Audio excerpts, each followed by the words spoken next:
Thank you. My name is Paige Duggins-Clay. I'm an attorney and the chief legal analyst for IDRA, a nonpartisan nonprofit organization dedicated to equal educational opportunity. I'm here today to respectfully testify against House Bill 3.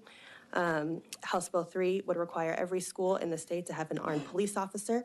It would also allow the state through TEA to take over any school district that fails to comply with the state school safety mandates, which is an undemocratic process and principle, and it would require local school bonds to fund the state school safety policy mandates ahead of locally decided priorities at the local level.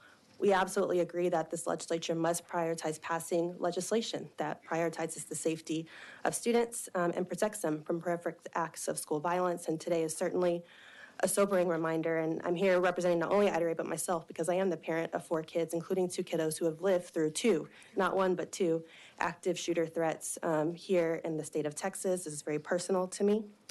House Bill 3 and its emphasis on requiring police in schools would be a step in the wrong direction, and it would make our schools less safe, particularly for Black students, LGBTQ+ students, other students of color, and students with disabilities, where research shows that they are more likely to come into contact with harmful school policing practices and exclusionary discipline practices, which also are associated with the implementation of school-based police.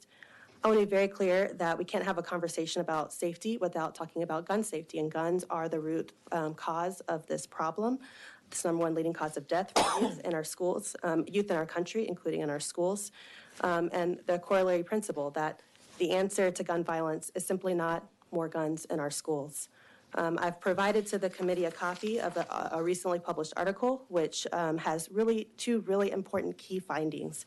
It's certainly understandable to reach for, a policy solution like school-based police in these instances of fear and concern.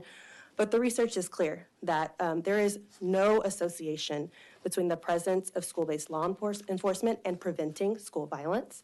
And very equally concerning, a study that looked at 133 mass shooting incidents over the last 30 years showed that, in fact, when there was an active armed school resource officer on campus, it actually resulted in more casualties, more innocent lives lost because of human errors and mistakes in those regards.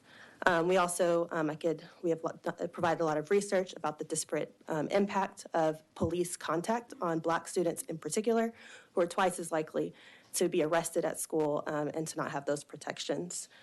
Finally, I just want to emphasize that this bill will be very expensive, having to fund this many law enforcement officers on campus, and we don't have to rely on robots and AI. We can invest in relationships and evidence-based supports that will help address school safety. Thank you, Chairwoman. Members, are there any questions?